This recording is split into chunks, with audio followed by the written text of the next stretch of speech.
దీపావళికి బాంబులు కాల్చుడు కామన్, కానీ ఈసారి తెలంగాణలో వినిపిస్తుంది అయితే పొలిటికల్ బాంబులు రెడీగా ఉన్నాయి ఈసారి దీపావళికి అంటారు. ఆ పొలిటికల్ బాంబుల్ని ఎదుర్కొనేందుకు బీఆర్ఎస్ పార్టీ సిద్ధంగా ఉందా అనే అనేక అంశాలపైన మాట్లాడేందుకు మనతో పాటు మాజీ మంత్రి జగదీష్ రెడ్డి గారు ఉన్నారు. సార్ నమస్తే అండి. నమస్తే. మామూలుగా దీపావళికి అందరు బాంబులు వేలుస్తారు, కానీ ఈసారి రాజకీయ బాంబులు వేసేందుకు అధికార పార్టీ రెడీ అవుతుంది. మీరు ఎదుర్కోవడానికి రెడీ ఉన్నారా రాజకీయ బాంబుల్ని? అంటే వాస్తవానికి బాంబులు వేసేది రెండు రకాలు ఉంటుందమ్మా. ఫ్రాక్షనిస్టులు ఒకరి మీద ఒకరు బాంబులు వేసుకుని కలిసి మనం చూసినాం, లేదా ఒక దేశం ఇంకో దేశం యుద్ధం చేసినప్పుడు బాంబులు వేసుకుని చూసినాం. ఊళ్ళల్లో పండగలప్పుడు సంతోషంతో పేల్చే వాటిని జనరల్గా మనం టపాసులు అంటుంటాం. అయితే ఇక్కడ పాపం కాంగ్రెస్ పార్టీకి సంబంధించిన ఒక మంత్రి సీఓలకు పోయిండు. పాపం మూసీ రిజర్వేషన్కి దాన్ని చూసేద్దాం పోయిండు. కాకపోతే అక్కడ పోయిన తర్వాత అది మన కుక్కటిపల్లి నాలా అంతా కూడా లేదు అని తెలిసిపోయింది. అక్కడ వాళ్ళంతా హతాశులయ్యారు టీం సభ్యులందరూ. ఇవి ఏం చేయాలి మనం, దీన్ని ఎందుకు చూస్తానికి వచ్చినాం, ఇది ఏముంది పిల్ల కాలువ అని ఒక ఎమ్మెల్యే బయటకు నడిచిండి, అది వచ్చేసింది. ఇక దాంతో మాకు ఏం చేయాలని చెప్పి పరువు అవుతుందని చెప్పి ఏదో ఒకటి మిస్గైడ్ చేయాలి, దీన్ని డైవర్షన్ చేయాలని ఒక పిచ్చెత్తిగాడుతో ఏదో ఒకటి మాట్లాడేసిండు, ఏదో బాంబులు వెళ్తే అది ఇదని. అయితే ఇక్కడ ఈ బాంబులు వేయటంలో గతంలో ఫ్రాక్షనిస్టులు చాలా సందర్భాల్లో కొన్నిసార్లు ఏమో వాడు అత్యుత్సాహాన్ని పోయి సరైన టెక్నికల్ నాలెడ్జ్ లేకను చేతుల్ని పేల్చుకునేది. కొన్నిసార్లు ఏమో వాళ్ళే రెండు గ్రూపులు అయిపోయి వచ్చే శత్రువు, రోడ్డు మీద వచ్చే శత్రువుని ఎట్టి పసులు పోనీయద్దనుకొని అటు సైడ్ వీళ్ళే ఇటు సైడ్ వాళ్ళే ఉండి రెండు గ్రూపులు ఉండి ఇసిరేసుకునేది. అది వాళ్ళ మీద, వీని ఫ్రెండ్స్ మీద, అవతల మీద వాని మీద పడేది, వంద వచ్చి వీని మీద పడేది, పేరు వాళ్ళే నష్టపోయేది. ఇప్పుడు పొంగులేటి గారు చెప్పిన బాంబులు అట్లనే ఉన్నాయి. నిన్న ఏదో చేద్దాం అనుకున్నారు, కేటీఆర్ గారు బాంబర్ మీద దాడి చేసి అది పాపం వాళ్ళ చేతుల్లోనే పేలినట్టు అయిపోయింది. ప్రజలు అబాస్ పాలయ్యారు. ఒక ఫ్యామిలీ ఫంక్షన్ మీద దాడి చేసి వాళ్ళ ప్రైవసీని దెబ్బకొట్టి పూర్తి ఒక నియంత్రిత వైఖరిలో చేసిన పని ప్రజల్లో బాగా ఖ్యాతి తెచ్చింది. కాంగ్రెస్ పార్టీ నాయకులు, కార్యకర్తలు కూడా అసహించుకుంటున్నారు. ఇదేంది ఫ్యామిలీస్ మీద దాడి చేసుడు ఏంది? తెలంగాణలో ఒక ఫంక్షన్ అయితే కామన్ ఈ పార్టీ సమయం, అది దాచిపెట్టుకుందామని అనుకుంటే తెలివి తక్కువతనం. 20,000 పైగా ఆదాయం నువ్వు ఎక్సైజ్ నుంచి తీసుకుంటూ మా తెలంగాణలో ఎవడు తాగడని అనుకుంటే పిచ్చోలా నమ్మడానికి తెలివి లేకుండా నువ్వు పెడతావు, మద్యం పాలసీ పెడతావు, అమ్మిపోయమని చెప్పేసి వాళ్ళ మీద ఒత్తిడి పెడతావు, వైపు ఆఫీసర్ల మీద మీ టార్గెట్ కావట్లేదని చెప్పి. ఇక తెలంగాణలో ఎవరు తాగరు పాపం, మా తెలంగాణలో మనం కూడా చెప్తే నమ్ముతాడా? నీ రెవెన్యూ చెప్తుంటే పాపంగా అటువంటి బాంబు పేల్చుకున్నారు. అసలు ప్రజల నెత్తిన వేరే బాంబులు వేయడానికి రెడీ అయినారు. నిన్న విద్యుత్ బాంబు ఇద్దాం అనుకున్నారు ప్రజల నెత్తిన. సరే లక్కీగా బీఆర్ఎస్ పార్టీ విద్యుత్ ఛార్జీలు పెంచొద్దని చెప్పి ఈఆర్సీ ముందు ఆర్గ్యుమెంట్ చేసింది. ఏదైతే డిస్కమ్స్ ప్రపోజల్ పెట్టినాయో అది కరెక్ట్ కాదు అని చెప్పి బీఆర్ఎస్ పార్టీ మా కార్యనిర్వాహక అధ్యక్షుడు కేటీఆర్ గారి నాయకత్వంలో మేము పెట్టిన ఆర్గ్యుమెంట్స్ వరుసగా 3 రోజులుగా పబ్లిక్ హియరింగ్స్లో మా నాయకులు వెళ్ళి చేసిన ఆర్గ్యుమెంట్స్ను తీసుకుంది. ఇది న్యాయంగా ఉంది, ప్రజల తరఫున మాట్లాడిందని చెప్పి పెంచడానికి అనుమతి లేదు. ఇప్పుడు ఆ బాంబు నుంచి మేము ప్రజలను రక్షించను, కాంగ్రెస్ పార్టీ వేయదలుచుకున్న బాంబుల నుంచి. ఒకటేమో మా మీద వేద్దాం అనుకుంది, వాళ్ళ చేతులు వెళ్ళిపోయింది, దెబ్బతినిపోయినారు. ఇంకోటి ప్రజలను ఎత్తిన వేద్దాం అనుకున్న బాంబును మేము ఐరన్ రూమ్ కట్టేసి ఆపేసేసినాం, అదే చేసినాం. బహుశా రేపెల్లుండి ఇంకో బాంబు వేయబోతున్నా అంటున్నారు. ఏది భూముల ధరలు పెంచడమా, స్టాంప్ డ్యూటీ పెంచడం అనే ఇంకొక బాంబు దీపావళి కానుకగా వేయబోతున్నారు అని అంటున్నారు. సో ప్రజల మీద బాంబులు వేస్తున్నారు, ఒకటి మీద ఒకటి. ఇప్పటికి హైడ్రా బాంబు వేసిండ్రు, మూసీ బాంబు వేసిండ్రు, అంబుజా సిమెంటు బాంబు వేసిండ్రు, ఓవైపు దామగుండం బాంబు వేసిండ్రు. ప్రజల మీద బాంబులు వేస్తారు తప్ప కాంగ్రెస్ పార్టీ ఎవరి మీద వేయలేదు. పర్టికులర్గా బీఆర్ఎస్ పార్టీ మీద ఏదో బాంబు వేస్తారంటే తెలివి తక్కువతనం, అది సాధ్యం కాని ముచ్చట. డైవర్షన్ పాలిటిక్స్లో భాగంగా ఏదో మాట్లాడినట్టు కానీ అది ఫెయిల్ అయిపోయింది. ప్రజల దృష్టి మరల్చేందుకే ఇట్లా బాంబుల్ని తెర మీదకి తీసుకొచ్చి 100% అదే అనుకున్నారు, కానీ అది చూసుమన్నది. కొన్ని అన్ని సరిగా పేలవు. అట్లా వాళ్ళు ఏమనుకున్నది ఆ డైవర్షన్ పాలిటిక్స్ అనుకున్న బాంబు అది తుసుమన్నది తప్ప అది ఏం లేదు. అన్నీ అర్థమైపోయిన ప్రజలకు వీళ్ళ సీఓల పర్యటన ఎంత అద్భుతంగా విజయవంతంగా కొనసాగిందో కూడా అర్థమైపోయింది. దాని నుంచి డైవర్ట్ చేద్దాం అనుకున్న సాధ్యం కాలేదు. అంటే కాంగ్రెస్ పార్టీకి సంబంధించిన నేతలు ఇందాక కొద్దిసేపటి కింద ప్రెస్ మీట్ పెట్టినప్పుడు బీఆర్ఎస్ పార్టీకి సంబంధించిన వాళ్ళకి డ్రగ్స్ టెస్ట్ చేయాలి, డ్రగ్ టెస్ట్కి బీఆర్ఎస్ పార్టీ నేతలు సిద్ధంగా ఉన్నారా అని అడుగుతున్నారు. ఒక్క బీఆర్ఎస్ పార్టీ నేతలు ఎందుకు, అందరి చేద్దాం, కాంగ్రెస్ పార్టీ, బీజేపీ పార్టీ అందరి చేద్దామంటే మేము రెడీ, మాకేం అభ్యంతరం లేదు అందరిది. ఒక్క డ్రగ్స్ టెస్ట్ ఎందుకు? మేము ఒకటే ఛాలెంజ్ ఇస్తున్నాం, మా దాంట్లో ఎవరిని ఏ మధ్యరాత్రి అయినా వచ్చేయండి, మేము కూడా వచ్చి ఏ మధ్యరాత్రి అయినా మీ పార్టీలో ఉన్న మీ మంత్రులు మేము కూడా చేస్తాం, ఒప్పుకుంటారు. We are ready. ఏ నిమిషంలో అయినా వాళ్ళని వచ్చి చేయమని మేము కూడా మాకు ఫ్రీ టైం ఇవ్వాలి, మేము ఎప్పుడు మాకు ఇష్టమైనప్పుడు వచ్చి మీ మంత్రులకు ఎమ్మెల్యేలకు చేస్తాం. దానికి రెడీ అయితే మేము రెడీ ఉన్నాం, ఏం ఇబ్బంది లేదు మాకు. అంటే నిన్నగాక మొన్న జరిగిన రాజపాకాల ఇన్సిడెంట్లో చాలా క్వశ్చన్స్, అంటే వాళ్ళు ఫస్ట్ డీజే సౌండ్ పెట్టడం వల్ల కొంతమంది కంప్లైంట్ ఇస్తే వచ్చినాము అని అన్నారు. కానీ నిన్న చూసినటువంటి దాంట్లో ఎక్కడ కూడా డీజే కనిపించలేదు, ఏమీ కనిపించలేదు. ఆ ఇన్సిడెంట్ మొత్తాన్ని ఎట్లా చూస్తుంది బీఆర్ఎస్ పార్టీ? పాపం వాళ్ళకు పిచ్చి కలగన్నారు. రాజపాకాల్ గారు కొత్తగా ఇళ్ళలో వేయండు, వాళ్ళ ఫ్రెండ్స్ని పిలుచుకుంటాడు, జనరల్గా దావా చేస్తున్న సమాచారం ఉంది వాళ్ళలో. ఎందుకంటే కామన్ ఫ్రెండ్స్ ఉంటారు కాబట్టి ఆయన కొద్దిమంది చెప్పుకున్నాడు, వాళ్ళ ద్వారా కామన్ ఫ్రెండ్స్ ద్వారా ముఖ్యమంత్రికి వాళ్ళకి చేరింది. తప్పకుండా కేటీఆర్ గారు కూడా సొంత బామ్మర్ది కాబట్టి కేటీఆర్ గారు కూడా పోతారు, అక్కడ ఉంటారని ఎక్స్పెక్ట్ చేశారు వీళ్ళు. అక్కడ ఏదో ఉంటుంది దొరుకుతుంది అనేది వాళ్ళకు కూడా ఏం అనుమానం లేదు, అక్కడ ఏమి ఉండదని తెలుసు. ఈ టైంలో అసలు ఏమి ఉండడానికి స్కోపే లేదు, ఇంత దాడి జరుగుతున్నప్పుడు అసలు ఏం చేయరు. కానీ నిన్న ఏదైతే పద్ధతుల్లో అసలు అక్కడ ఏమీ లేనిది ఉన్నట్టు రేవు పార్టీ అని చెప్పి మొదలుపెట్టి ఆయన వాళ్ళ సొంత మీడియాలో వాళ్ళ బాకాలు ఉదే వాళ్ళలో పొద్దు నుంచి సాయంత్రం వరకు అదే ప్రచారం చేశారు.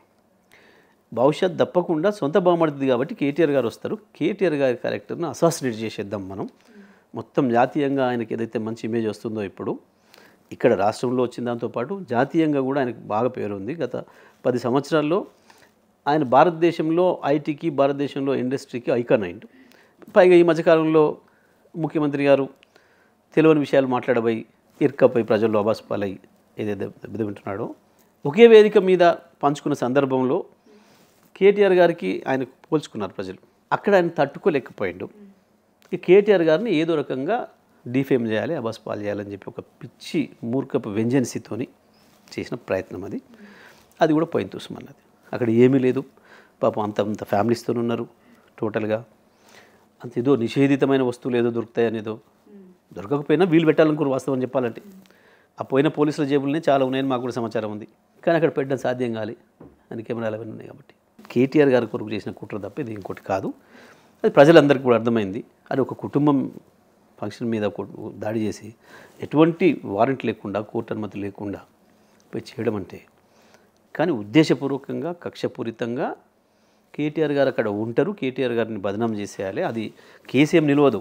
బట్ ఒక రోజు పొద్దున్న దానిక వాళ్ళకి ఇష్టమైన పద్ధతుల్లో ఛానళ్ళల్లో నేషనల్ మీడియాలో కూడా ఒకరిద్దరిని మాట్లాడుకొని అక్కడ కూడా ఢిల్లీలో కూడా బదనాం చేయాలి అని కుట్రతో చేసింది తప్ప ఇంకేం లేదమ్మా. దీని వెనకాల ఫోన్ ట్యాపింగ్ ఏమైనా సస్పెక్ట్ చేస్తారా మీరు? మీ పార్టీకి సంబంధించినటువంటి నేతలు ఈ మధ్యకాలంలో చెప్తున్నారు మా ఫోన్లో ట్యాప్ చేస్తున్నారు అని. అందులో భాగంగానే మొన్న జరిగినటువంటి ఫోన్ ట్యాపింగ్ అవుతున్నాయి, అందులో డౌట్ ఏముందమ్మా?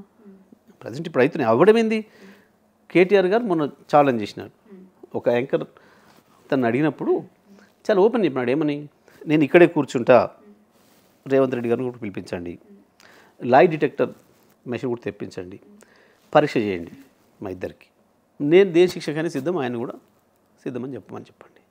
ఇవాళ వాళ్ళ మంత్రులు వాళ్ళ ఎమ్మెల్యేలతో పాటు మా అందరి కూడా ఫోన్ ట్యాప్ చేస్తున్నాడు రేవంత్ రెడ్డి, నేను ఇది ఛాలెంజ్ చేస్తున్నా అని చెప్పండి. ఇట్స్ వెరీ క్లియర్, చేస్తున్నాను, అందరూ చేస్తున్నారు. అసలు మా మీద కంటే కూడా ఎక్కువ కాంగ్రెస్ పార్టీల మీద పెట్టినాడు ఆయన. మంత్రులు ఎమ్మెల్యేలు ఆయన మీద కుట్ర చేస్తారు, ఆయన దించేస్తారు అనే అనుమానం ఉన్న వాళ్ళది, వాళ్ళతో పాటు వాళ్ళ కుటుంబ సభ్యులు వాళ్ళ చుట్టూ ఉన్న వాళ్ళందరూ కూడా చేస్తున్నాడని చెప్పి స్పష్టమైన సమాచారం ఉంది. వాళ్ళే చెప్తున్నారు, కాంగ్రెస్ మంత్రులు ఎమ్మెల్యే ఎదురు వాళ్ళే చెప్తున్నారు.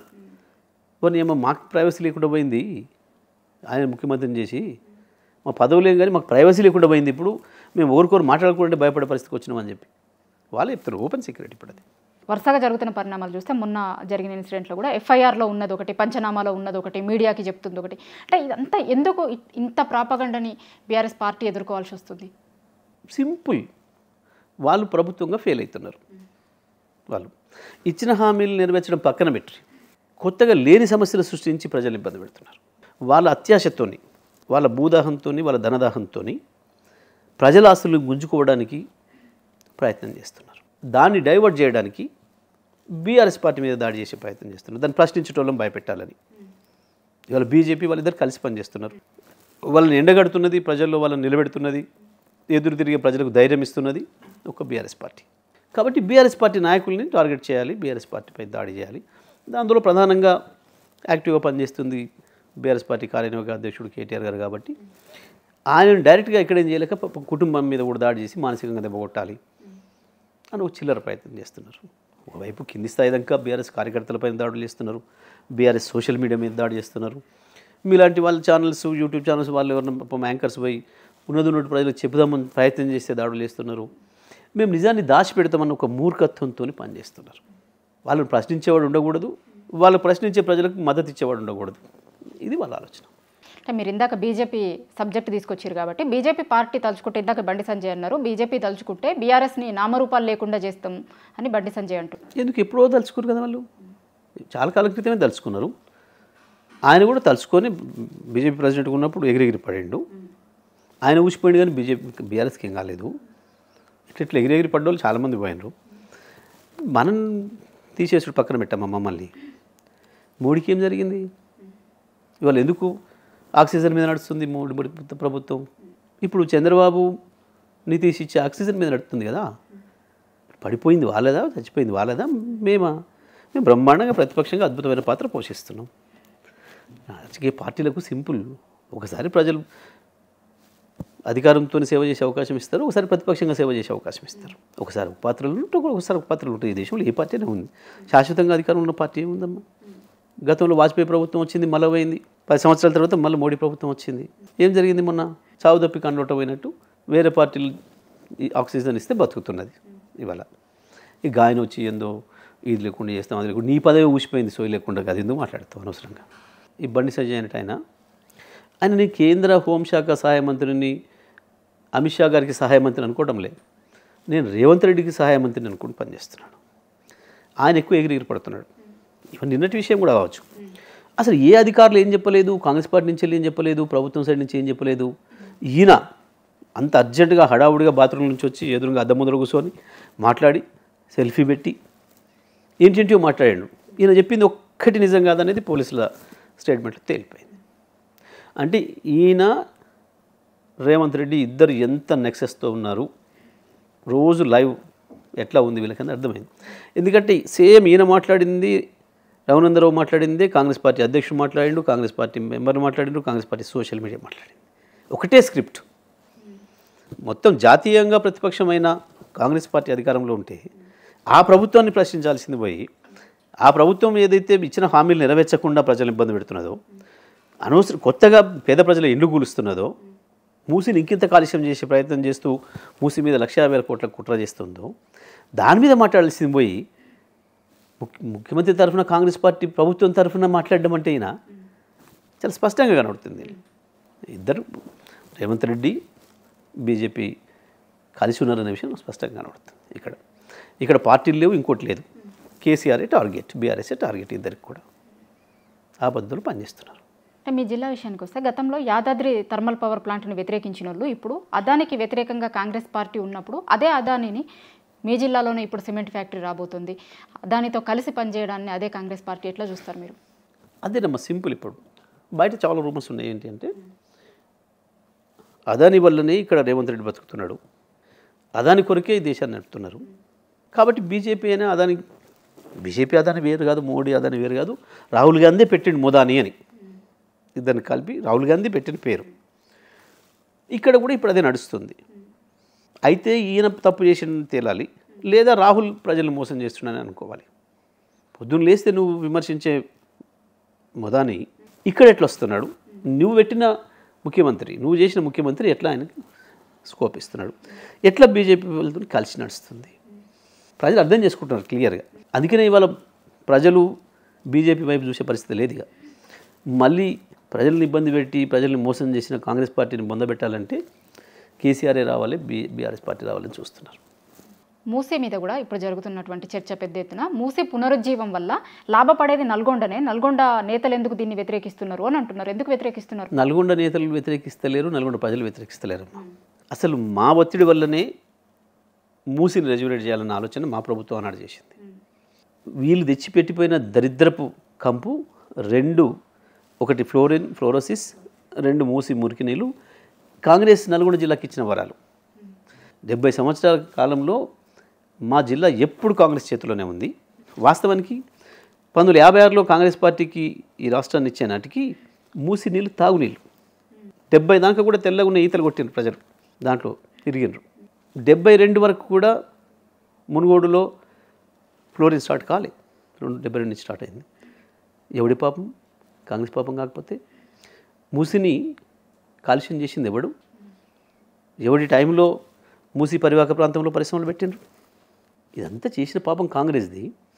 దాని నుంచి బయటపడేయాలని కేసీఆర్ గారు కనీసం మొట్టమొదలు రక్షితమైన మంచినీళ్ళు ఇవ్వాలి ఈ ప్రజలకి.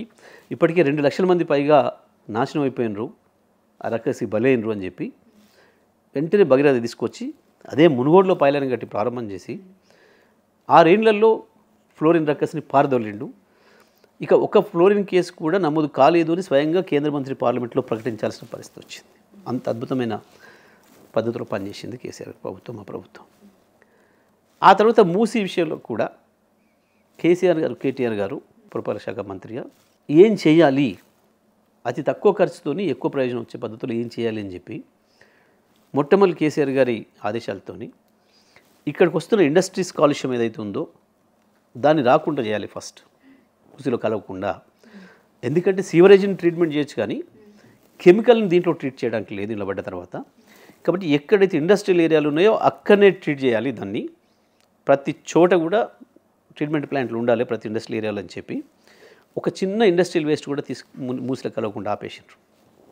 ఆ తర్వాత హైదరాబాదులో ప్రతిరోజు వెలువడే బయటకు వచ్చే మురుగునీరు ఏదైతే ఉందో 2000 MLD మొత్తం దాన్ని పూర్తిగా శుద్ధి చేసి 1 లీటర్ కూడా డైరెక్ట్ రాకుండా శుద్ధి చేసిన నీళ్ళనే మూసీలోకి వదలాలి అని చెప్పి కేసీఆర్ గారు ఇచ్చిన ఆదేశం మేరకు బ్రహ్మాండంగా కేటీఆర్ గారి నాయకత్వంలో 32 పైగా ప్లాంట్లు ప్రారంభం చేసి ట్రీట్మెంట్ ప్లాంట్లు 4 ప్రారంభం చేసినాం.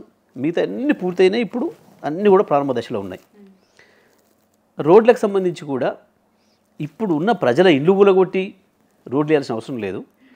ఉన్న మూసి రివర్ట్ బెడ్నే వాడుకొని పిల్లర్స్ వేసి పైనుంచి వెళ్ళి ఎక్స్ప్రెస్ వే వేసుకుంటే సరిపోతుంది. ఇటు అటు ప్రజలకి ఎక్కువ వచ్చిపోవడానికి మూసిని దాటడానికి ఒక 15 బ్రిడ్జిలు కడితే సరిపోతుంది అని చెప్పి ఏదైతే డిపిఆర్ వచ్చిందో సర్వే చేసి దాని ప్రకారం 16,500 కోట్లు కావాలి అని చెప్పి కేటీఆర్ గారు ప్రతిపాదన పెట్టిండ్రు. మేము క్యాబినెట్లో కేసీఆర్ గారు ఆమోదించారు, పైసలు కూడా ఇచ్చినాం. కొన్ని బ్రిడ్జిలు ప్రారంభమైపోయినాయి, శంకుస్థాపనలు అయిపోయినాయి, ఎస్టీపీలు శంకుస్థాపనలు అయినాయి, 4 ప్రారంభమైనాయి, ఎక్స్ప్రెస్ హైవే పని మిగిలింది. అది చేస్తే సరిపోతుంది. ఇక దీనికి పెద్దగా ఏం లేదు. ఇక ఇప్పుడు మేము ఛాలెంజ్ చేస్తున్నాం, మేము అదే 16,500 కోట్లతోని లేదా ఏమైనా ఎస్ఎస్ఆర్ రేట్లు పెరిగితే ఇంకా 500-1000 కోట్లతోని పూర్తి చేయడానికి మేము సిద్ధంగా ఉన్నాం. పురపాలక శాఖ మంత్రిగా కేటీఆర్ గారికి ఉన్న అనుభవం, అక్కడ అంతకుముందు పనిచేసిన అధికారులు ఉన్నారు, తప్పకుండా మేము చేయిస్తామని ఛాలెంజ్ చేసినాం. దానికి 1,50,000 కోట్లు ఏమవసరం? నల్గొండ జిల్లా ప్రజలను ఏదో రెచ్చగొడతామని ఒక చిల్లర వేషంతో తిరుగుతున్నారు. బట్ నల్గొండ జిల్లా ప్రజలకు బాగా తెలుసు ఎవడు దొంగనో, ఎవడు ద్రోహో, ఎవడు ఏం చేసిండో, మూసి నాశనానికి కారకుడు ఎవడో, తెచ్చిన ఫ్లోరిన్ను కేసీఆర్ ఎట్లా మాయం చేసిండో. ఈసారి కేసీఆర్ ఉండుంటే ఈ పాటికి మూసి స్వచ్ఛమైన నీళ్ళు వస్తుండే అని ఎదురు చూస్తున్నారు ప్రజలు. వీళ్ళ 1,50,000 కోట్ల దొంగతనానికి ఇంకా ఉందమ్మ. దీంట్లో అసలు కుట్ర ఏంటంటే ఇప్పుడు మొన్న ప్రకటించాడు మూసీకి 1/2 కిలోమీటర్ వరకు కూలగొట్టేస్తామని. దేనికి? ఒక పెద్ద భూకుంభకోణం. ఆ 1/2 కిలోమీటర్ దూరంలో ఉన్న చాలా భూములు, ప్రభుత్వ భూములు, రేస్ కోర్స్ కావచ్చు, అక్కడున్న పోలీస్ క్వార్టర్స్ కావచ్చు, అటువంటి చాలా ఉన్నాయి అక్కడ మూసి ఒడ్డని ఇక్కడి నుంచి అక్కడికి ప్రభుత్వ భూములు. వీటన్నిటినీ వాళ్ళకి ఇష్టమైన బిల్డర్లకు, డెవలపర్లకు ఇచ్చి కిక్ బ్యాక్స్ తీసుకొని లక్షల కోట్లు ప్రయోజనం పొందడం కొరకు చేసిన పెద్ద కుట్ర ఇది. పెద్ద భారీ కుంభకోణం. ఈ 1,50,000 కోట్లు దీని మీద ఖర్చు పెట్టుడు ఒక దోపిడీ అయితే, అసలు ఆ భూములను వాళ్ళకి ఇష్టమైన వాళ్ళకు కట్టబెట్టి దాని నుంచి లాభం పొందాలన్న కుట్ర దీని వెనకాల ఉంది. ఇది మూసి రిజర్వేషన్ వ్యతిరేకం కాదు, ఇంకోటి కాదు. మనం అసలు కుట్ర గది. దాని కొరకు ఎంతమంది ప్రజలైనా చంపడానికి సిద్ధపడుతున్నారు. వాళ్ళు ఎన్ని వేల ఇల్లు కూలిపోయినా ఏం లేదు అనే పద్ధతిలో ఉన్నారు. మేము దీన్ని వ్యతిరేకిస్తున్నాం. మూసి రిజర్వేషన్కు కొట్లాడింది మేము, దాని పని ప్రారంభించింది మేము. మాకు మీరు ఏ ఊర్లోకి పోయినా అడిగినా చెప్తారు. ఇప్పుడు మీరు రేపు నెక్స్ట్ కావాలంటే మీ వాళ్ళ మీకు ఏమైనా మీరు పంపండి, మీరు పోండి. మాకు కత్వాలు ఉంటాయి, సంగం కత్వా అని, ఆసిఫ్ నగర్ కత్వా అని, అక్కడ నీళ్లు పైనుంచి కిందికి దొరుకుతుంటాయి, మూసి ప్రవాహం. 2014 ప్రాంతంలో ఈ వచ్చిన కలుషితంతో నురగలు ఇంత ఎత్తు, ఈ టాప్ ఎత్తు కంటే నురగలు ఇంకా పైకి 10 ఫీట్లు 15 ఫీట్లు పైకి నురగలు వేసేది కెమికల్స్తో వాటితో. ఆ కత్వకి ఇటు అటు ఉన్న ఏ గ్రామాల ప్రజలైనా మీరు పోయి అడగండి. ఇప్పుడు అది మాయమైపోయింది. ఎందుకు? మేము ఆ కెమికల్స్ని ఆపడం వల్ల. ఇది మామూలు ఏ చదువు రావాల్సిన అవసరం లేదు, దీనికి ఏ శాస్త్రవేత్త అక్కర్లేదు. మీరు ఈ పక్కన ఆ పక్కన ఉన్న ఊళ్ళో ప్రజలు అడిగితే చాలు, అక్కడ రైతులు అడిగితే చాలు, మీరు ఎవరిని అడిగినా చెప్తారు ఇది జరిగిందా లేదా కేసీఆర్ పీరియడ్లో. ఆ పద్ధతిలో పనిచేసినాం మేము ఎందుకు ప్రచారం చేసుకోలే, వాళ్ళని కూడా కొట్టాలి వీళ్ళని కూడా కొట్టాలనుకోలే. మాకు ఎందుకంటే మాకు ఈ రియల్ ఎస్టేట్ ఆలోచనలు లేవు. సింపుల్ అమ్మ. దీనికి బేస్ ఏంటంటే వ్యవసాయం తెలిసిన నాయకుడు వస్తే పరిపాలకుడు అయితే వ్యవసాయం మీద దృష్టి ఉంటుంది. పరిశ్రమలో ఐటీ గురించి తెలిసిన నాయకుడు మంత్రి అయితే ముఖ్యమంత్రి అయితే వాటి మీద దృష్టి ఉంటుంది. ప్రజల్ని ప్రేమించే నాయకుడు వస్తే ప్రజలు మానవీయ కోరంతో పని చేస్తాడు, ప్రజలు అడిగిన దాని పని. రియల్ ఎస్టేట్ బేరం చేసుకుంటాడు వస్తే రియల్ ఎస్టేట్ పని చేస్తాడు. ఇప్పుడు జరుగుతుంది కదా, ఈ రాష్ట్రాన్ని వెళ్తుంది రియల్ ఎస్టేట్ దందా నాయకుడు కాబట్టి ఎక్కడెక్కడ ఎండ్ల 10 రూపాయలు సంపాదించవచ్చు, రూపాయి ఖర్చుతో 10 రూపాయలు ఎట్లా సంపాదించవచ్చు అన్న రియల్ ఎస్టేట్ దందాతో ఈ ప్రభుత్వం నడుస్తుంది. గది విషయం, అసలు సమస్య గది. ముసి రిజర్వేషన్కి ఏదో టీఆర్ వ్యతిరేకిస్తుంది, నల్గొండ జిల్లాలో వ్యతిరేకిస్తుంది అనేది అబద్ధం మాట. పూర్తిగా వాళ్ళ రియల్ ఎస్టేట్ దందాను వ్యతిరేకిస్తూ ఉంది, వాళ్ళ దోపిడీని వ్యతిరేకిస్తూ ఉంది. మీ రియల్ ఎస్టేట్ దందా కొరకు, మీ లక్షల కోట్ల రూపాయల ధనదాహం కొరకు లక్షలాది మంది ప్రజలు నిరాశ్రయం చేయడాన్ని వ్యతిరేకిస్తూ ఉంది. చివరిగా 10 నెలల పాలనను ఎట్లా చూస్తారు కాంగ్రెస్ పార్టీ పాలనని? అమ్మ, వాస్తవానికి ఎంత దరిద్ర ప్రభుత్వాలు వచ్చినా ఈ ప్రపంచంలో ఒక ఏడాది అయిపోతే కనీసం ఫస్ట్ యానివర్సరీని గొప్పగా చేసుకునే పరిస్థితి ఉంటుంది. కానీ ఇవాళ తెలంగాణ ప్రజలు ఏడాది అయిపోతే తద్దినం పెట్టుకునే పరిస్థితులు ఉన్నారు. అంత గొప్పగా ఉంది ఈ పరిపాలన. ఏ ఒక్క వర్గం ప్రజలు పాస్ మార్కులు ఇస్తారు వీళ్ళకు? పాస్ మార్కులు పక్కన పెట్టు, 0 పక్కన పెట్టు, మైనస్ మార్కులు ఇస్తున్నారు ఎక్కడ పోయినా. ప్రభుత్వ పరిపాలనకి అర్థం ఏంది? ప్రజల మద్దతే కదా, ప్రజల అభిప్రాయమే కదా. మీరు ఎక్కడైనా పోయి అడగండి, ఇంకో నెల తర్వాత ఏడాది నిండుతుంది కదా, ఈ ప్రభుత్వం మీద మీ అభిప్రాయం ఏంది అని అడగండి. ఒక్కరంటే ఒకరు మంచిగా ఉంది అని కానీ, కేసీఆర్ గారి కంటే బాగుందని కానీ చెప్తే నేను రాజకీయాల్లో ఉండా. గంత దరిద్రంగా ఉంది పరిపాలన. ఎంత గొప్పగా ఉందంటే ఒక మాటలు చెప్పాలంటే, ఏ పోలీసులు అయితే వీళ్ళని కాపలగాయాలనో గా పోలీసులను చూసి భయపడి పోలీసులను మార్చుకునే స్థితికి దిగజారింది ఈ ప్రభుత్వం. నిన్న మనం చూసినాం, ముఖ్యమంత్రి గారి ఇంట్లో స్పెషల్ పోలీసులు ఉండకూడదు, తీసేసిండ్రు. ఇప్పుడు ఏఆర్ఓలను తెచ్చుకోరు. కొద్ది రోజుల తర్వాత ఏఆర్ఓలను కూడా తీసేసే పరిస్థితి వస్తుంది. ఎందుకంటే వాళ్ళ సమస్యలు మొట్టమొదటి వినే ఓపిక లేదు వీళ్ళకి. ఒక ప్రజాస్వామిక ప్రభుత్వం అంటే ఏంది? ప్రజల బాధలు వినటం. అవేంటి బద్దలు కొట్టింది, వాటి పేరు ఏందో అడ్డుగోడల్ని బద్దలు కొట్టినాం, ఇంటి ముందట ప్రగతి భవన్ ముందట అని కోతలు కోసిన వాళ్ళు పోలీసులని నమ్మే పరిస్థితులు లేరు. ఆడని కూలగొట్టి దాన్ని శ్మశానం చేసిండ్రు, ఆడ ఒక మనిషి కనబడకుండా చేసిండ్రు. ఎందుకు? రేవంత్ రెడ్డి ఇంటి చుట్టూ ఎందుకు ముళ్ళ కంచెలు ఉండాలి? రేవంత్ రెడ్డి ఇంటి చుట్టుపక్కల ఉన్న ప్రజలను అడిగితే చాలని పరిపాలన గొప్పతనం. పాపం సొంత ఇళ్ళలో పోయే పరిస్థితులు లేరు వాళ్ళు స్వేచ్ఛగా. ఎందుకు పోలీస్? ఎందుకు ముళ్ళ కంచెలు ఇంటి చుట్టూ? నిన్న మొన్న చూసినాం, మనం సెక్యూరిటీ పెంచుకున్నారనేది చూసినాం. హైడ్రా పంచాయతీ తర్వాత నిన్న పోలీసులు తిరుగుబాటు తర్వాత పోలీసుల్ని మార్చేసుకుంటున్నాం. ఈ పద్ధతిలో ఉంది. ఇంత గొప్పగా ఉందంటే ఇంత గొప్పగా ఉంది పరిపాలన. మనని కాపలా వాసులను చూసి మనమే భయపడి, వాళ్ళ చేతులను తుపాకులను చూసి భయపడే స్థితికి ఉంది ఈ పరిపాలించేటోళ్ళు. ఇంత గొప్పగా ఉంది. ప్రజల అభిప్రాయం అడిగితే మంచిది. మమ్మల్ని అడిగితే మీరు పొలిటికల్ పార్టీలు కాబట్టి మీకు పడదు కాబట్టి చెప్తారు అంటారు. కానీ ప్రజలే నిర్ణయితారు కదా, ప్రజలు చెప్తారు బ్రహ్మాండంగా. ఏడాది అవుతుంది తాత ఏం చెప్తావు ఈ ప్రభుత్వం మీద అంటే ఆయన అభిప్రాయం కరెక్ట్ అవుతుంది మా అభిప్రాయం కంటే. అది. థ్యాంక్ యూ అండి. Thank you very much.